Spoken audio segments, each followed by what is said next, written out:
విజయనగర సామ్రాజ్యం అంటేనే ఎంతో వైభవం. శ్రీకృష్ణదేవరాయల వారి పాలనలో ప్రజలంతా చాలా సంతోషంగా ఉండేవారు. కానీ అలాంటి విజయనగరానికి ఒక భయంకరమైన సమస్య వచ్చింది.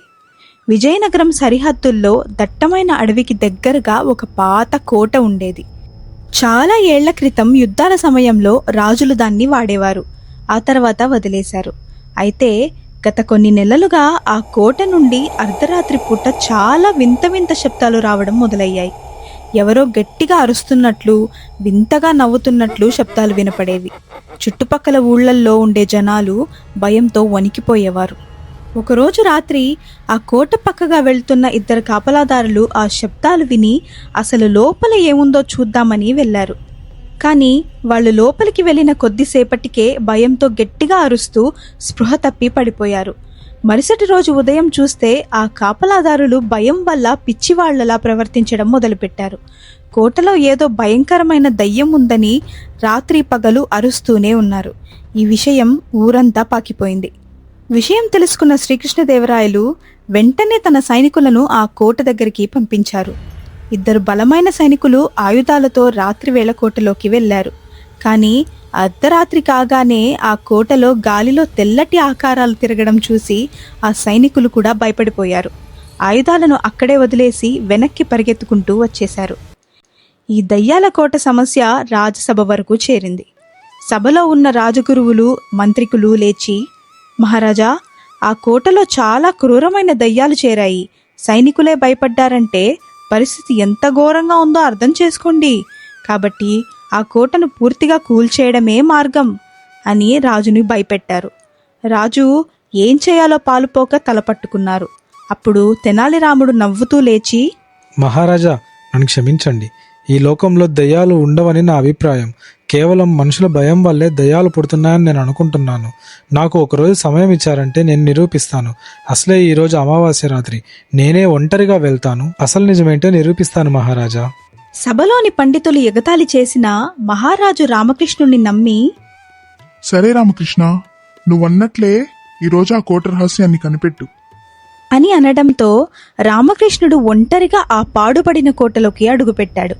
హఠాత్తుగా కోట లోపల గాలి భయంకరంగా వీచింది. గోడల మీద వింత వింత నీడలు కదలడం మొదలైంది. ఒక తెల్లటి ఆకారం గాలిలో తేలుతూ ఆయన వైపు రావడం కనిపించింది. భయంకరమైన నవ్వులు కోటంతా వినిపించాయి. రామకృష్ణుడు అస్సలు భయపడకుండా నిశ్శబ్దంగా గమనించాడు. ఆ తెల్లటి బట్టల వెనుక సన్నటి తాళ్లు ఉన్నాయి. వాటిని పైనుండి ఎవరో లాగుతున్నారు. ఓహో, ఇదా సంగతి అయితే. ఇదంతా దెయ్యాల పని కాదు. మరి ఎవరో మనుషులు కావాలనే ఇక్కడ ఇలా చేస్తున్నారు. ఎలా అయినా సరే ఇవాళ వీళ్ళ గుట్టు రట్టు చేయాల్సిందే అని మనసులో అనుకున్నాడు. రామకృష్ణుడు భయపడినట్లు నటిస్తూ, అమ్మో దెయ్యం, నన్ను వదిలేయ్ అని అరుస్తూ కోట కింద ఉన్న ఒక రహస్య గది వైపు వెళ్లే మెట్లు దిగి లోపలికి వెళ్ళాడు. అక్కడ కొందరు మనుషులు కూర్చొనున్నారు. వాళ్ల ముందు పెద్ద పెద్ద బంగారు నాణాల మూట, వజ్రాలు, వందలాది ఆయుధాలు ఉన్నాయి. వాళ్లల్లో ఒకడు నవ్వుతూ, అరే, ఈ ఉపాయం భలే పనిచేసిందిరా. ఆ దయ్యాల శబ్దాలకి సైనికులు కూడా పారిపోయారు. ఇక మనం ప్రశాంతంగా రాయల వారి ఖజానా నుండి దొంగిలించిన ధనాన్ని ఇక్కడే దాచుకోవచ్చు. ఇంకొన్ని రోజుల్లో విజయనగరంపై దాడి చేద్దాం అని అన్నాడు.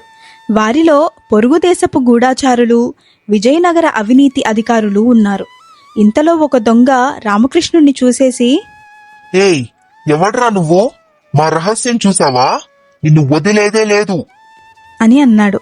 రామకృష్ణుడు కొంచెం కూడా కంగారు పడకుండా, ఓరిదేవుడా, ఆగండి ఆగండి, ఒక్కసారి నేను చెప్పేది వినండి. నన్ను ఎలానో చంపేస్తారు. ఒక్కసారి నా చివరి కోరిక కూడా వింటారా? నన్ను చంపే ముందు ఈ సంచిలోని మూలికలను ఒకసారి ఆ దయ్యాలకు నైవేద్యంగా పెట్టనివ్వండి అంటూ ఆ సంచిలో ఉన్న పొడిని అక్కడ మంటల్లోకి విసిరేశాడు. అది ఘాటైన మిరప్పొడి, పొగను పుట్టించే మూలికల మిశ్రమం.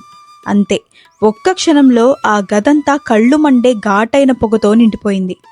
అమ్మో, నా కళ్ళు ఊపిరాటం లేదు అంటూ దొంగలంతా పరిగెత్తడం మొదలుపెట్టారు. ఈలోపు రామకృష్ణుడు బయటికి వచ్చి, సైనికులారా, వీళ్ళే మన రాజ్యానికి పట్టిన దెయ్యాలు, బంధించండి వీళ్ళని అని అనడంతో సైనికులు దొంగలందరినీ బంధించి ధనాన్ని స్వాధీనం చేసుకున్నారు. మరుసటి రోజు ఉదయం శ్రీకృష్ణదేవరాయల వారు ఎంతో సంతోషంగా, భలా రామకృష్ణ, నీ బుద్ధి బలంతో సామ్రాజ్యానికి రావాల్సిన పెద్ద ముప్పును తప్పించావు, ప్రజల భయాన్ని పోగొట్టావు. భళా రామకృష్ణ, భళా. అని మెచ్చుకొని వజ్రాలను, ఎన్నో ఎకరాల భూమిని కానుకగా ఇచ్చాడు. మీకు కనుక ఈ కథ నచ్చినట్లయితే లైక్ చేయండి, షేర్ చేయండి. మన ఛానల్ని ఫస్ట్ టైం చూస్తున్నట్లయితే సబ్స్క్రైబ్ చేసుకోవడం మర్చిపోకండి. Thank you very much for watching.